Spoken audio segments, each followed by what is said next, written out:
and welcome to Welcome Home Radio with your hosts, Blair Thomas and Tom Holm.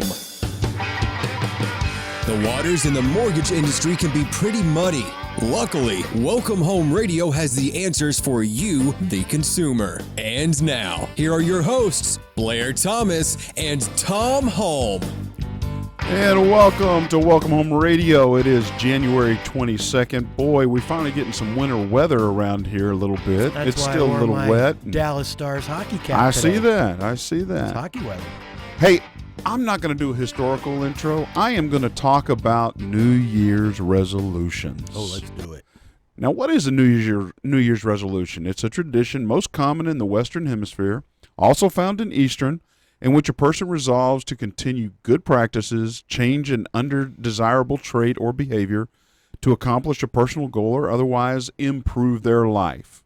Now, here's the question. Yep. What are the top 10 things people do New Year's resolution? What do you do? Did you do one? A resolution? Resolution. Did you do one this year? No. I didn't either. I didn't. No, I have to say I did do one. I did one, and it is to read more, but it's read more of the Bible. I'm going to be more consistent in my reading. Yep. But that's the only one I did because I know I just don't. I'm not able to succeed, and we're going to talk about going back, number 10, top 10 New Year's resolutions. Well, because I've worked out my whole life and I'm a member of a health club, it's always the health club and the weight. Yeah, I think that's always a big one. Yeah. Number 10, spend more time with families and friends, 13%. It's a pretty good one. I would advise that one be tried any time. You would hope people don't have to resolute to that, though. Well, you would hope, but Yeah. again, people get stuck on other things and life gets in the way. That's a nice word, wasn't it, resolute? Number 9, drink less alcohol. 15% of the people drink less alcohol. What's number 2, drink more? We'll see. That's what I'm thinking. Number 8, find another job. Now, I've heard about this one. Yeah. Everybody in New Year's, want to start off new and, hey, I got to get out of this job. Yeah. Number 7, this is mine, read more. There you go. That's 17%. There you go. Number 6, number 6, quit smoking. Now, Yeah, I heard that is a hard one. That's been, I think, dropping from 1 down to, it's on its way down because a lot less people do it. Well, a lot less people. Yeah, Right. we've done much better in the recent, at least in the Western now Hemisphere. It's number 3 is don't vape. Yeah, no, that didn't make the list yet, but it should. It's going to. Number 5, learn a new skill or hobby. 26% of the people need to learn a new skill or hobby. I like that one a lot. I do. I'm not a great hobby guy. I like certain things. Well, golf or go hunting or Yeah. fishing or Yeah. woodwork. To me, or yeah, that's what I'm thinking. More something in your home, not going and leaving and running around Yeah. the country playing golf and fishing. But Well, just gardening. Taking care of your lawn better or taking care of the house better. and you know what I kind of got into as a little boy with my stepdad was building models. And I'm kind of Really? like battleships, the Missouri, and Yeah. stuff like that. And we did that as kids, and a few cars too, and F-15 fighter jets because I used to work on those. So I enjoy model building. That would be. I remember doing that, and I always enjoyed that. I was Yeah. either the funny car dragsters, Yeah. or the military. Yeah, I love the military stuff. So- yeah, I agree with you. Okay. Number 4, save more, spend less. That's a good- 32%. That's a good one. That is one that I wish all of our kids would learn. 5% savings every month, no matter what, that Yep. sort of thing. Yep. Number 3, what's the famous one everybody wants to do? Lose weight. Number 3. Thought that might have been higher. Number 3. Okay.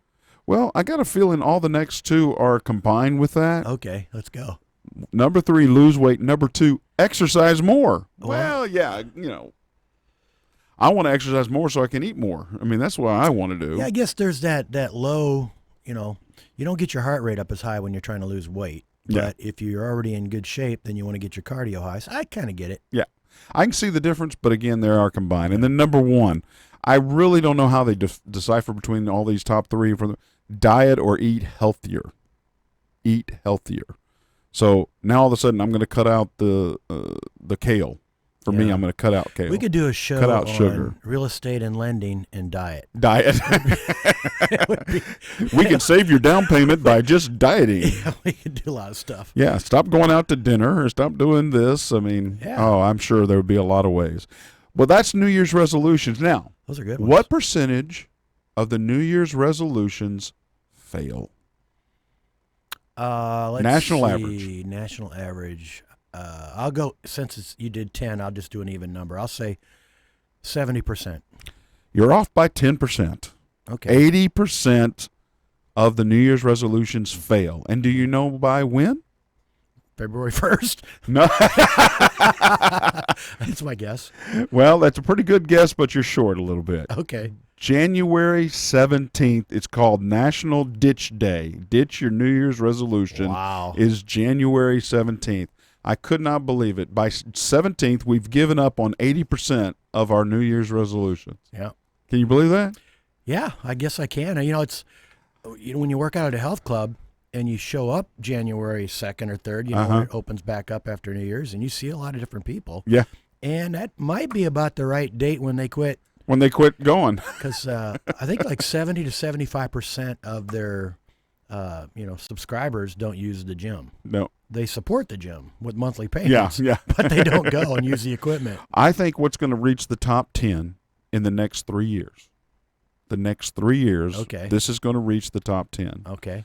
Buy less on Amazon. Well, that could be like save, I mean, save money. save money Yeah. and addiction. Yep. I mean, people tend to. This, I think it's become a phenomenon. Mm-hmm. I've always challenged how in the world, with all these packages stolen on the front, don't you get tired of that, or doesn't Amazon get tired of replacing, this sort of There's thing? a big But generation out there. It's all they know now, though. It And So is. it's not, that's a little bit of, I don't know. You used to shop at the stores, as did I. and I'm used to that. And- I right. like that. And there's a generation that's never been to a Penny's. I believe that. Yeah. I believe that. And well, that's our New Year's resolutions Very cool. overview. I thought that would be good to share, and I hope you do continue. If yours is for healthier or savings, you continue on. To learn a habit generally takes 26 days. That's why January 17th, evidently, and I couldn't believe we found a national holiday. Ditch New Year's resolution day. Yeah, I'll have to remember that one. Hey, I'm excited about today's show. It's I a think good this is one. going to be a good topic. Yep. We're going to discuss the pros and cons of renting versus buying. Yep. And I think this is going to be key because, as New Year's resolutions, direction, sometimes a lot of people have a goal of buying a new home, buying a home the first time, or downsizing, or right-sizing, or upsizing, moving their kids to another school district. So many reasons to make this change. Yep. And I think talking about this topic helps people understand what is their intention. Right now, my son-in-law and daughter are getting prepared to leave and move to Colorado in May, excuse me. Mm-hmm. So right now he's going through that rush of clean up, Yep. get up, clean out, Mhm. fix, repair. And we were talking about a few things, and there's challenges with all of it. Now, so going off and talking about renting, let's just focus on renting, okay? What are some of the pros for renting? Well, it's generally the first thing you're exposed to as a young adult. You're either getting out of college, getting your first job, or you're getting out of high school, getting a job, and you're not living with your parents. And renting is easier to do than buy. Your credit is looked at a little bit differently, and you don't have that long-term responsibility of that monthly payment. You might have a 6-month lease, you might have a 12-month lease. When you buy a home, you get a 15-year lease or a 30-year Yeah. note. Yep. So you've got possibilities there as far as You might getting have out of it. commitment issues. When you're young, you're mobile generally. You get different jobs. You might do 2 jobs in the first 3 years. Yep. And, if you buy a home in, like you said, your son-in-law, Dallas, and now you're going to Colorado, well, you know what? If you buy a home and you leave a year later, you're probably going to lose money on it. Depending on the timing, you Yeah. could lose. So Generally, so even in a good renting market. renting can be a challenge in some cases, but renting is sometimes the best. Low maintenance. Absolutely. I mean, definitely. When you own a home, you have higher responsibilities. Mm-hmm. Not owning that property, not having to maintain the outside, not having to deal with repair issues when weather. We were just talking about weather with Right. the owner of KVGI Radio and KVGI Media. Yep. He's having to make an emergency trip to Michigan for a home, and that challenges that come with it. But that's responsibility. It is low maintenance in renting. Mobility, you brought that up. This generation, I think, when you're younger, you're mobile, you're going to be chasing that career change. Yep. You're going to chase that opportunity in a right spot. Opportunity may fall, or, just, hey, there's something better in another area. I think renting allows you to make those changes quickly, where a home, it's an anchor. It is. It's some stability. Yeah. It's a proof of stability, but it's an anchor in some cases.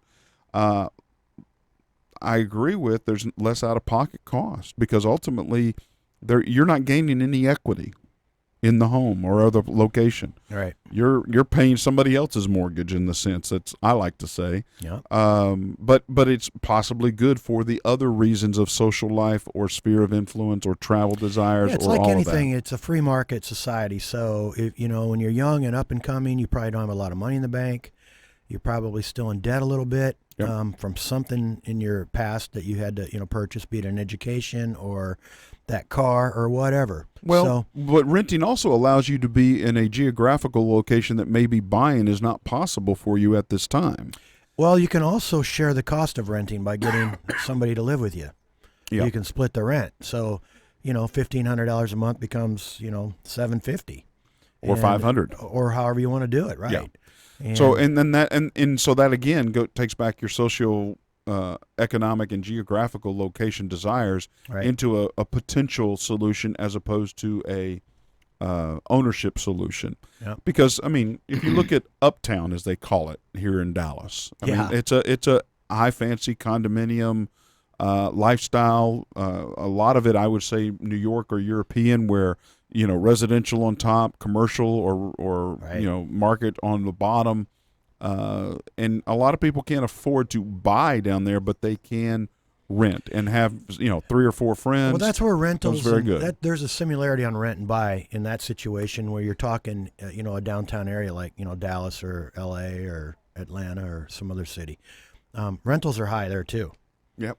And demand is high. Anywhere. Right. And so when demand is high, rent is high, and of course the purchase price is high. In general, though, with today's interest rates and you being a lender that you are, that that monthly payment for a house can be less than a rental payment. In a lot of cases. Yeah. In a lot of cases. And we'll talk about the pros and cons of Right. buying at that Right. time. But I can see where renting can be very advantageous. If you look at the situation you're in, you're trying to save up money. Renting is, hey, this is the best way I'm going to be able to survive until that time comes. You could almost say that everybody, 100% of the working public is rented at one point. At some point. I Right. got to believe that's true. You never be able to say that about purchasing a home, ever. What do you know what the percentages are? I don't know. 68%. Oh, there you go. So there's your going right into what you were talking about, the flexibility and the affordability and Yep. the ableness of moving in when you have to, and Yep. not committing long term. Committing long term financially is hard for a lot of people for a lot of reasons. One reason is they're new, never did it. 2 is they tried it, failed miserably. 3, they grew up with folks that lived that way too, and they don't know any different. And so you deal with all 3 of those in the world that I live in and the world you live in. I've seen it all. Yep. And the other challenge is there is the term called home poor. Right. If you're home poor, buying a home is not something you want to do. You want to travel, let's say, or your money wants to go somewhere else at this time. Yep. And that's a challenge. Now, and also renting, coming out of divorce, coming out of a career change from one area to another, dealing with situations, sometimes going to renting is the best thing. Yep. And I did it coming out of a bankruptcy. and knowing the challenges with that, I had to go into a lease. And thank Yeah. goodness I was able to get into it. I mean, You had options. I had options. Thank goodness. Yeah. At that time, going through a bankruptcy, losing all the things I thought I'd worked for. I will never forget the first rental. We just could not believe we had an apartment. It felt like a home. It was yours. Yeah, and it was nicer than the home I grew up in. Yeah. But I was renting it, and I was in Dallas. There was a creek underneath my, A crick? a creek underneath my Weber grill. Didn't have any furniture, but I had a Weber grill. Of course. Yeah, hey, you got your priorities right. Yeah. So it was just, oh my God, I made it. I've got an apartment. Yep. I was 22. Yep. I've got an apartment. This is greatness. And it takes a little bit of, it just takes all that pressure off you. You have a place to live. Now I can focus on my work and come home. And the nice part about it is you don't repair anything. Yep. Some doesn't work. They fix it. Now, obviously, you have to listen to other people's problems next door. Yeah. Whatever they may Well, be. now can I want to share you my experience here. Yeah. Of course, coming right out of college, I mean, dorm life is one thing. That's really not renting, but it is in the same case. Yep. But then I went right into the military BOQs. Those were always provided for you. Yeah. So you were on post listing. Well, then I finally got over to Germany. Since single, I couldn't live on post. I had to live off post. Okay. So I'm renting on the German economy There you go. by myself, and it was only 100 square meter. Now, 100 square meters pretty big. It's not, for a single Are guy. you paying in the almighty dollar or the I was marks? paying in the marks at The that marks. time. Well, I got to pay in dollars, but at the time, way back when, a lot of y'all don't remember the 80s like I do. It was interesting. Yeah. So the challenges of that renting experience, what you just talked about, being at that place by myself, having my own place. Wow, this is really nice. All different in another country was amazing. Hey, I hear we got a caller on the line. Oh, good. Do we have a name? Well, we're going to get worked out here in a second. We got a caller? Okay, no problem. You there? Oh, there you are. You hear somebody. Who's on the line? My name is Rick. Hey, Rick. Hey, good to talk to you guys. I love your show. Well, thank you. Thanks, bud. How you doing today? Good, thank you. Hey, I was listening. I've got some friends who've been renting an apartment for a number of years here locally, and they're looking to make a change. I don't know if they are looking to buy a brand new home or a home that's already been lived in, but they were talking to this about me a couple weeks ago, and since you guys are talking about renting versus buying today, I was hoping you might maybe shed some light on how to get started with that process, what's involved in it, and I'll just take your feedback offline. Hey, thanks, Rick, so much for calling in. You can call in, and like Rick, Appreciate you can call it, in Rick. on 877-337-5844 if you have a question. Rick, thank you again for a great question. Renting versus buying. Why don't you take the first area of that? Well, the first thing you want to do is if you've established that you're wanting to go a different direction, the first thing you want to do is reach out to somebody like Blair. You can find out where you're at credit wise.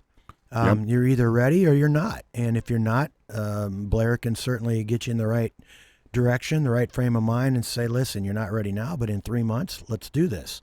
And then when a guy like Blair gets you pre-approved, and I might have sent, if you were my client, I might have sent you to Blair and, got that party going. But that's when I get involved as a realtor. And any realtor will not, you really can't work with somebody until you get your credit pre-approved. I would say that is step number one, is to know your Absolutely. status, whether your credit and your finances, to understand so that you can start that enjoyment of looking with Alan. I mean, if you're out there, you want to be able to make an offer, you get emotionally attached to something, you want to be ready then. And whether the pre-approval is instantaneous, or it may, as Alan said, it may take 3-6 months down the road. Yep. But we can work you through that whole process. And I can tell you that process, sometimes it's quick, sometimes it's not, but I've worked with people, and I know you have too. I mean, sometimes it's a month, sometimes it's a year. Yep. But guess what? They've been in that house 2-3 years now. So it's worth it. And it's just, that's where you start. Well, it's setting that new goal of possibly making a change, growing out of your home, having children, needing yard or just needing that extra bedroom, all of those things. And you're able to tell them, Right. that is workable, but they need to know the finances of it. Well, Rick, I appreciate the call, and Yes, we do. We're going to talk more about it after our break. We got a break coming up here anytime, so everybody stay tuned. We're going to talk more about rent versus buy. We'll be right back. 3, 2, 1. KVGIRadio.com. Y'all have really just opened my bubble and just... KVGI Radio brings you conversation and entertainment. Be sure to follow us on social media. Who streams the best talk shows? We do.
You're listening to KVGIRadio.com.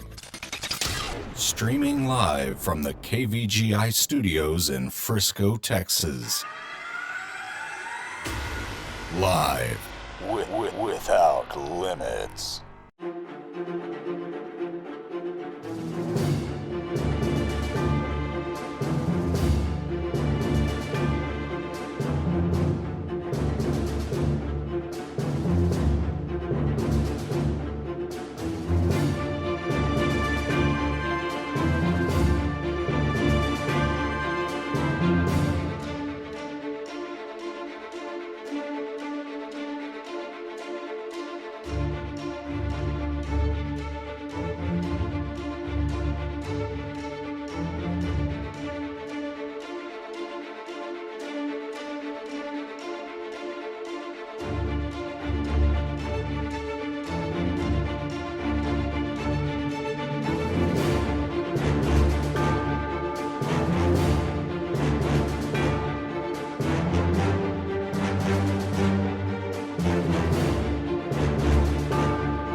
Three, two, KVGIRadio.com. Y'all have really just opened my bubble and just. KVGI Radio brings you conversation and entertainment. Be sure to follow us on social media.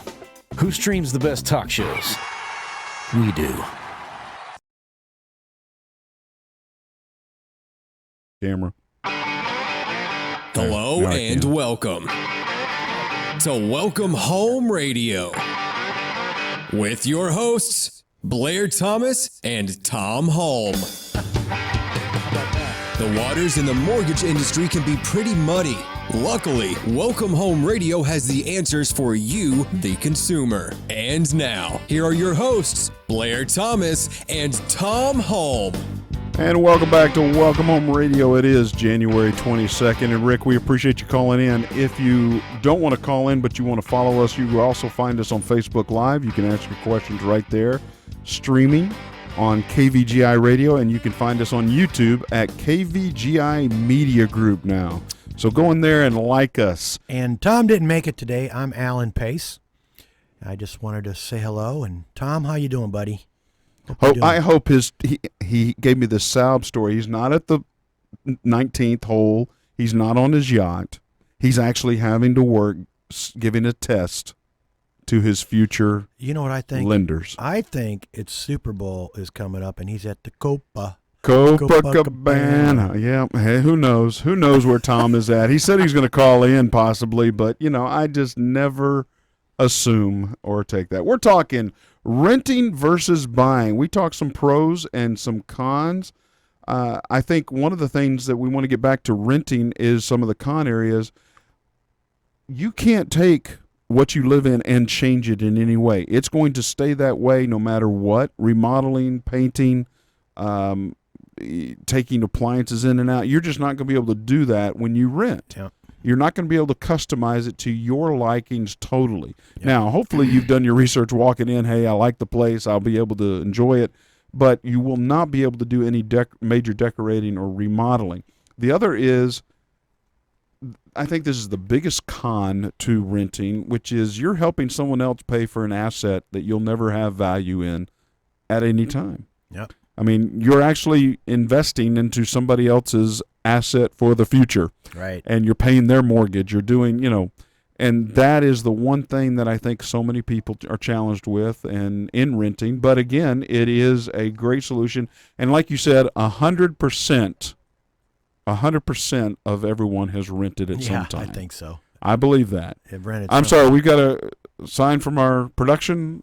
Nope, we're good. But one okay. last thing I want to get, Rick, if you're listening out there still, if you need more help, just have them contact one of us, and Definitely. we'll get that person to go in the right direction on the rent. We'll be versus glad to help buying. them out and answer any of your questions. Now we're going to go into the buying. Okay, let's get into buying a little bit. The pros and cons of buying. Now we kind of talked about low maintenance. We kind of talked about mobility. Let's kind of talk about. Matt Green just texted up there, Hey. our good old California veteran that's moved to Texas and saw things in a better light here. He had a really good realtor. He had a really good lender, I hear, but That's what I heard too. Anyway. Buying a home. Yep. There's some pros there. So again, interest deduction off of taxes financially now with the changes in some of the law it's still true, but sometimes it's not as impactful. I think when people go to buy a home and they're coming off, let's say they're done renting, they're buying their first home, the tax thing is an important thing. I think the first thing they're looking at, though, is what you talked about earlier, stability. It's where you go when you're having your kids. It's where you go when you're raising a family. And so that, I think, is the first thing that folks look at. I know it's something I looked at. I'm sure you did too. If you can help it, you don't want to raise your kids in an apartment complex. But if you have to, you do. But if you have a choice and you can make the leap into purchase, then that exposes a whole lot of things, areas of town and schools and churches and all different things you can explore. Well, it brings you into a community. Yep. And, I think most people wanting to raise a family want to own a home. Yep. They want to establish roots. They want to establish assets. They don't want to throw that money out every month. Just looking at it financially, that's what happens when you rent. Now, if I'm paying for a mortgage, I'm paying down on something. I may be paying a liability, but I'm building an asset. I'm building equity in that, and I'm building memories along with it. And there's a certain amount of pride that goes into owning your first home. Let's talk about that emotional pride there. Because I'll never forget, when I bought my first home, and my dad was kind of a stickler. You ate at a certain time. He sat at a certain part of the table. Yeah. And, get your own home. You Yeah. don't like it. That kind of thing. But I'll never forget. Oh my God, I was beaming. I mean, he pulled into that driveway, and he was like, you don't have to knock. Come on in, Dad. Blah. And he come in, and he's like, nice. And I'm not paying for it. He goes, where do you want me to sit? And Yeah. we both laughed. Then he gave me a hug. He said, well done. And that was huge. Just personally, I don't know about other people out there, but that was a big thing for me that, you are starting to grow up. You got a house. Well, yeah, your father just said you're a man now. Yeah. And that's huge in Yeah. anybody's book. But being able to raise a family, create those memories, having that, I remember before my mother passing, Yep. the homes, like exactly what you said, the traditions we set up. Where did Dad sit? Where did Mom sit? Where did I sit? Right. What time we ate. Nowadays, I don't know if people sit down and actually have a meal together without any technology around, except at Thanksgiving and Christmas. I really don't know. Well, the biggest thing, the biggest investment somebody could have made, probably next to Apple and Amazon, would have been TV trays. I'm telling you, they got to be going through the roof. Well, I don't know anymore if TV trays are a big part because we Uber everything in, Uber meals, and you watch, watch a video while you're eating. Yeah, Yeah. you can be it. I remember it was so frustrating to me because I really wanted to teach my kids this. We don't eat in our rooms because of insects, because of bugs, because because lo and behold, what happens when they eat in their room? Where does the food or the plates and the crumbs and all the rest go? Yeah. Under the bed, on the floor, Right. grounded, and then all of a sudden you've got an infestation. And I just so stressed on that. And unfortunately, expect what you inspect, as I always say. As kids, we used to hide food in our bedrooms because it was one of those things where if you didn't want what Mom was making, You had to have other resources when you were sent to your room, right? come back in 5 hours when it's dinner time, and like the liver and onion thing. Oh my God, it was her house. Though. You didn't like liver and onions? Back to the whose house is it? It's Yeah. her house, her rules. No, I still don't like liver and onions. Wow. I'll never like. So liver. that is I a love separate onions. motivation whenever hey, you're in my roof, you live by my rules. I have those same things in my house. Yeah. I don't know about this generation. I don't know how either one of all my 4 kids, handle that, but I would pretty much, like your dad said, he asked, where could I sit? It's hey, it's Could be your place. generational, I don't know. But living by those rules, learning, and it was a pride thing when Yeah. you were able to buy your first home. Right. But I remember bringing home my oldest child Oh, there you go. to a home. Yeah. That was special to me. Yep. That was important to me. Yep. And the problem was we didn't know if we were going to make it because we were building our first home. We didn't buy existing. And so that was a challenge. Yeah. But we literally lived in our home a month and a half before the baby came. And then when the kids come home and they're grown now and they come home, they want to go look at that first house. Oh, Like, let's all drive the the old neighborhood. time. Yeah. all the time. But there's, if you're out there and you're considering buying, that's the first step. You're considering it. Something that you're doing renting has turned you astray, be it your car got robbed or your door's getting dinged or the stereos are too loud around you or I'm tired of investing in somebody else's business. Yeah, and it is a lot of money out the door you can't recover. So I think that, would you say that's the largest It is. cost per month on anybody, whether they're renting or buying? That's the largest purchase they make. It is. The largest purchase anybody's ever going to make is a home. Now, outside of the gazillion billionaire people, but 98.6 people, this is the largest purchase they'll make in their Right. life. So if you're considering that, reach out to Blair or myself, and we'll get you going the right direction. And you're thinking the right thing if you're thinking about buying. Well, and I agree with you. I agree that ultimately everybody should invest in America, and that's your investment for you. I mean, it's your equity. Now, right now in Texas, I know you can't speak to it nationwide, but at least in Texas, what's the equity year-over-year growth for homes? Is it averaging still right around 4? It bumped to 7 Yeah. that one year. But, yeah, I'd say 4 or 5 is pretty 4 to 5. 4.5 is what I've But one thing you're normally always tell people. cautious as a lender or a realtor or anybody involved in the housing process is you can't guarantee anything. No. The market, like the stock market, it goes in cycles. So if you bought in 2006 and the economy tumped in 2007, you went backwards a little bit initially. But financially, you kept making your same payment if you're on a conventional loan, your same payment, Yep. and you got through it. You kept your job. And then since then, you know, if you had a $200,000 house in 2006, it's probably 3 now. Yep. And you can't do that in a 401k. I'm just telling you. You know, generally in that price range of a house. So consistent is what matters. So you consistently paid a rent. And like Blair said earlier, you consistently gave your money to a landlord who is consistently making money off of you. And that's the American way, and that's cool. They don't rent a home and negative profit. Right. They're making money. So when you start getting in that process of buying and you buy, that $100,000 appreciation in 12 years, that's your money. That's not anybody else's. And I will tell you right now, as an experienced realtor, I can't tell you how many people go, oh my God, this has been great. You know, our wealth has gone up significantly. Yep.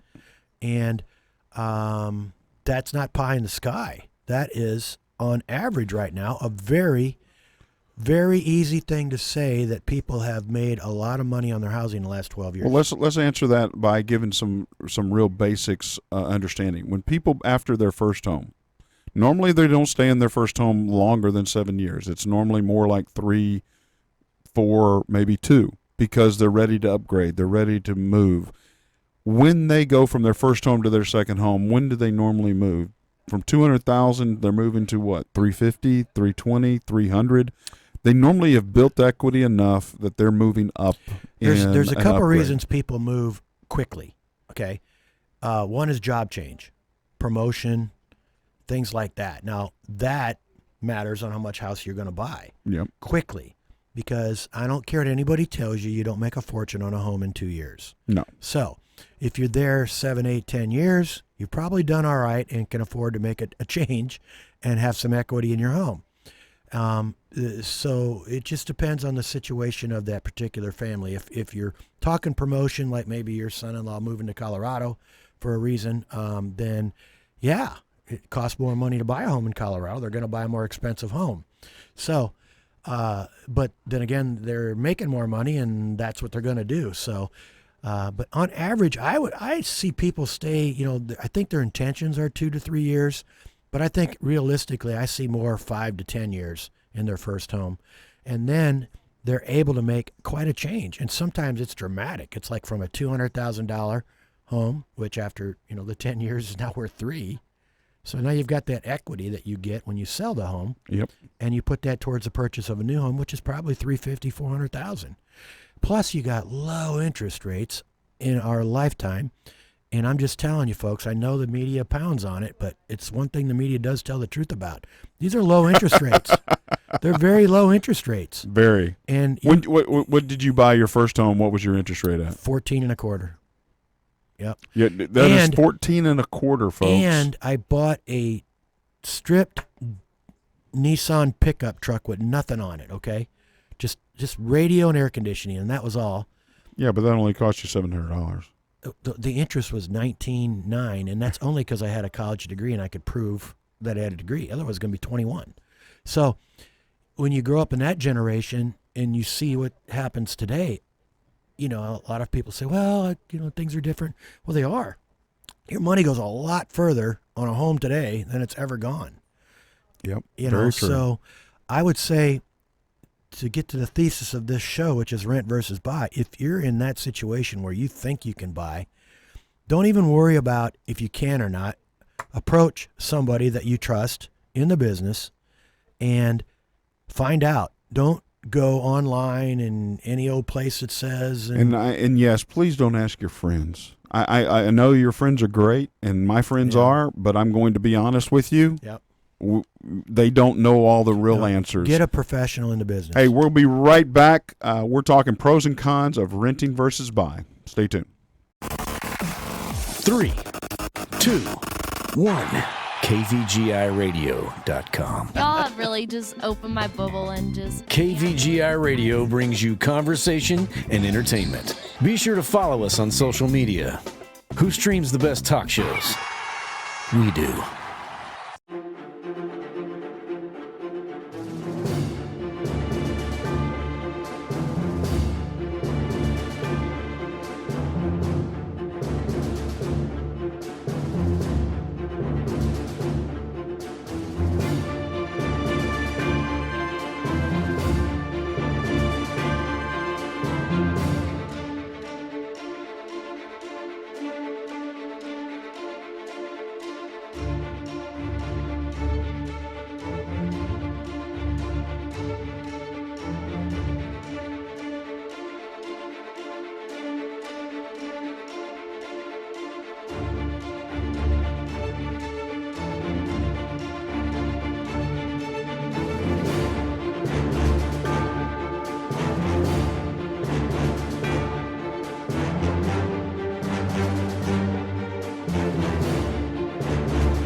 You're listening to KVGIRadio.com. Streaming live from the KVGI studios in Frisco, Texas. Live without limits.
Hello and welcome to Welcome Home Radio with your hosts, Blair Thomas and Tom Holm.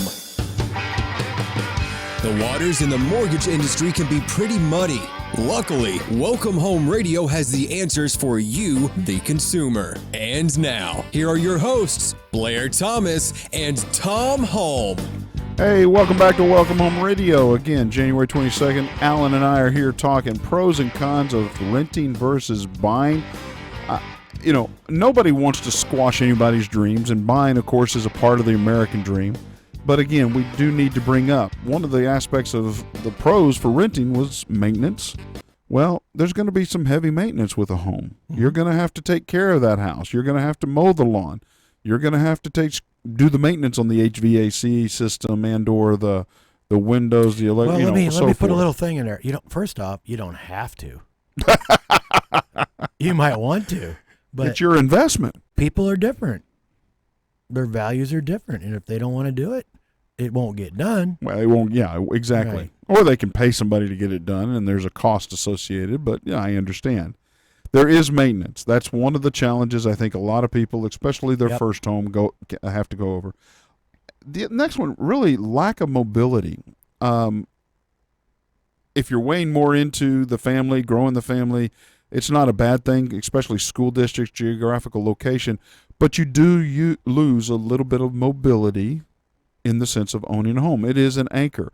Now, in the military, hey, that became an investment property the minute I got change of orders and I'm going to another duty station, and I still want to pay on that. So immediately that becomes a rental property as an investment for me. Well, when you go from the rent to buy, hopefully you're working with somebody who can sit down with you and over a cup of coffee or something and talk about these things. And because Blair's right, there are things that you have to do with a home that you don't have to worry about when you're renting. But to get to that decision to buy, hopefully you've covered a lot of these things. Sure. Insurance and roof repair and trimming and gardening and mowing. And the understanding nobody's in control of the weather and or the market. Right.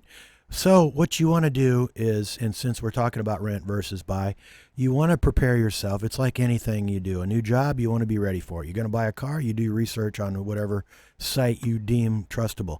You're going to buy a home, you do your research more. You're free to roam the web and find any answer you want on any question, but you need to talk to somebody who's experienced and worked with all different kinds of buyers and sellers. And that's a good thing. We talked about it earlier. It's like going to WebMD and diagnosing yourself, or do you go to a doctor and actually get looked at? It's the same thing in real estate. You do both because you're a human being. Sure. But what you need to do is talk to a real person that you either found through a reference or somebody you looked up or whatever, or just somebody you've talked to somewhere and you think that their values are close to yours, and then talk about it. So if you go into buying prepared, I'm not saying you're going to eliminate some of the cons, but you will eliminate all the cons, but you will eliminate most of them. It can be a great experience. Yeah. So that there's no surprises. Yeah. There are no challenges that I've already thought about. Yeah. I mean, one of the things that I think most of these people, and especially youngsters, I was challenged by it when I went to my first home from renting to buying. Right. I had to wake up Saturday morning. I couldn't go play basketball. I couldn't go, walk the kid or go do. I had yard work to do. I had to actually vacuum and clean up the house. I had to actually, do some of these things that, wait a minute, I don't normally had to, especially exterior stuff. Well, if you're renting a home, there's two different. If you're in an apartment complex, you're right. You don't do none of that. If you're leasing a home. If you're leasing a townhome, which most people don't do because HOA dues are very high. So I'm going to say you're probably renting a house. Yep. And if you're renting a house, you're still cutting the grass, you're still doing minor repairs because your family lives there. And, you can call landlords all you want. Some are very good and responsive. Others are like, you fix it and I'll take it out of your rent. And then some, you fix it and you spend more and they only give you, $200 instead of the $400 you spent.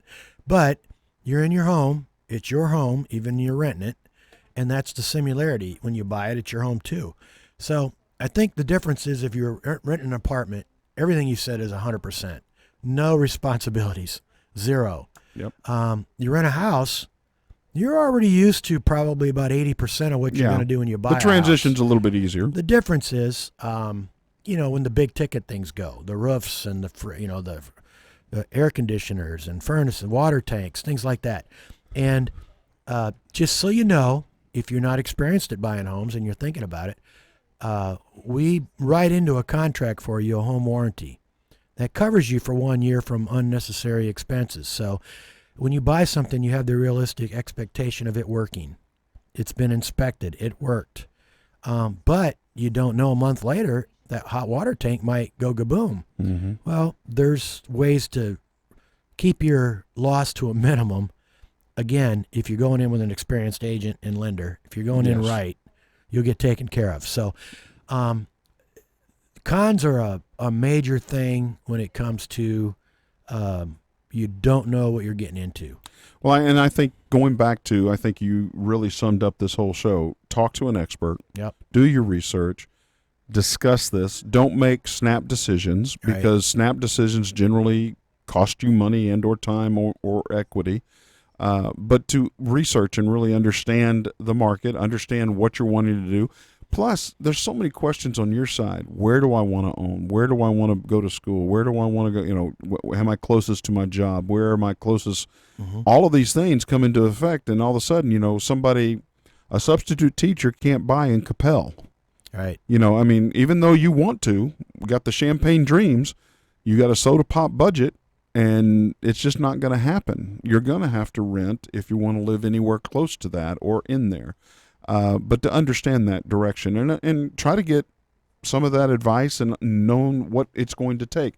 The neatest part about our job is that we get to work with somebody maybe for 6 months, but we help them reach their goal. Yep. And to let them know this is how they'll reach a goal, what they need to do. And I think we stop right there and we talk more about this part of it, because I can tell you folks from experience, so many of the buyers I've helped over the years were not eligible at first.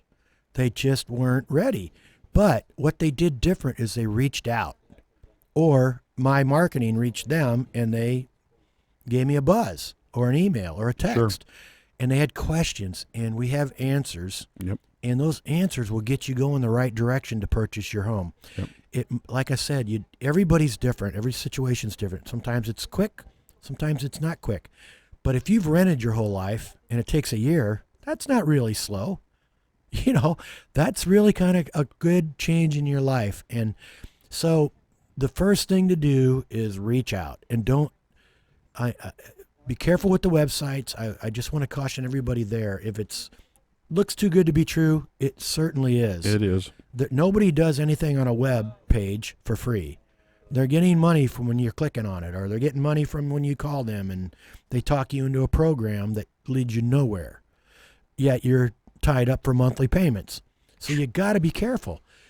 Just for free, I will talk to you. For free, Blair will talk to you. And you're talking, 45 years experience between the two of us. So, we can talk to you about all things buying, selling, borrowing, getting out of debt. All that can be covered in a phone conversation and get you on the right path. Easily. I totally agree. And if you're in a year's lease normally, is either an apartment or a lease. Yep.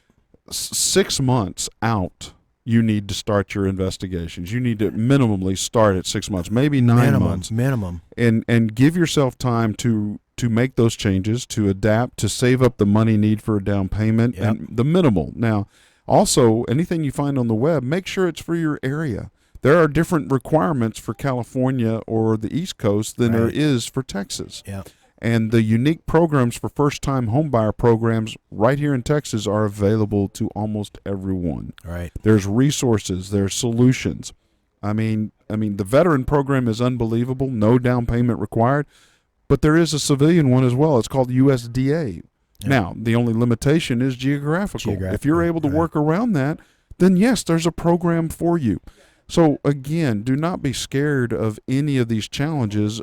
Understand them going into it. Understand what the opportunity. There might be a down payment assistance program you can get into, or there might be a unique opportunity that Alan's going to find, and all of a sudden something falls in his lap about a home, and you're the perfect person for it. That so happens. I mean, that so happens all the time. All the time. You have to be prepared. You have to, the first step is reach out. Just reach out to somebody, if it's not Blair or myself, somebody you know in the biz that you trust. Have that conversation, and if you like the answers, great. If not, do some more research. Because, it just is really nice. It's a great feeling when somebody says, "You're pre-approved." Yep. You got mail. Yeah, and so Blair does all the heavy lifting, and I get all the fun. So, because people smile when they're like, last year I helped a 64-year-old couple buy their first house. First That one. is awesome. They rented their whole life. You talk about a closing, hugs everywhere. It was like amazing, and that's better than when a kindergarten kid comes up and says, "Mr. Allen, this is going to be my room." That's pretty cool too. Oh, yeah. And that's their first house. But, so I don't care what age you are, what income you have, what your situation is. If you're thinking about buying, reach out. One little phone call, one text, one something to somebody that you know and trust in the business. And if you don't know Blair and I, give us a call. We're happy to establish a relationship with you. And trust me, we know what we're doing, and we'll do a good job for you. Amen to that. I'll be honest with you. One of the certified financial planners I work with, we talk all the time about all these people, and it's interesting to be able to talk about these folks' clientele because they got the money, they're investing, they know when they're good. Well, I'm actually talking with him about his personal situation. Yeah. And he's doing exactly what you're saying. He's investigating. Yep. He's looking for options. He's going to find a solution ultimately, whether it's with me or without, but he's asking those questions. And I think that's so advantageous this is the largest purchase you're going to make. And don't think because somebody makes a lot of money, they can buy a house or they're rich. Don't think because somebody doesn't make a lot of money that they can't buy a house because they don't have a gazillion dollars. Or they don't have a down payment, or they don't have this. So there's so many options out there for you. Again, if you're that first-time home buyer, money is always a concern, but you make what you make. It's how you're going to spend it and how you're going to deal with it. So reach out, find out what that monthly payment will be, find out if you can buy a house, find out how long it'll take you to get pre-approved. And I'm telling you, when you deal from a position of strength, you're confident, your job starts going better, your family's happier. We know we're making progress. And it'll we be a have great plan. Process. Absolutely. It's Great very process. positive. Now, we have a sister show, same time, same bat channel, everything, but tomorrow. I understand you're going to be on it tomorrow. Is that right? I'm going to be on the Smoker Broker. With the broker himself. And so if you have questions about anything real estate tomorrow, same time, 12 o'clock. What's your topic? Do you know? I don't know yet, but it's going to be. It's off the cuff. And sometimes those are the best shows. You know what? I'm going to call in. Good. I'm going to call in just to have fun. Megan, we don't have to look at his face if he calls in, right? Awesome. All right, call in. Oh, Megan, come on. Flash me up there. You'll do that for me, won't you? Feel free to call in anytime you want. But no, we'll be talking real estate tomorrow, 12 to 1. And again, that call-in number, if you ever have a question at any time for any show here at KVGI Radio, KVGI Media, is 877-337-5844 right there on Facebook Live or YouTube. I've enjoyed this. I appreciate the time. We're going to we're going to cut it off a little bit short today, but I think this was a great topic, very informative. And with dealing with KVGI Media now on YouTube, this show literally will be up inside of 5 minutes after this we complete. Yeah. And that's awesome. And I want to one more. Rick, thanks for calling in, buddy. Hey, Rick, yes, thank you. We'll do what we can for you if you want to reach out to us, and we'll try to get back with you too. And for anybody out there looking, find us on the web. Come look at the show and call in. My gosh, you got any friends looking to help? Have some fun. Hey, I'm Blair Thomas. I'm Alan Pace. God bless and have a wonderful day.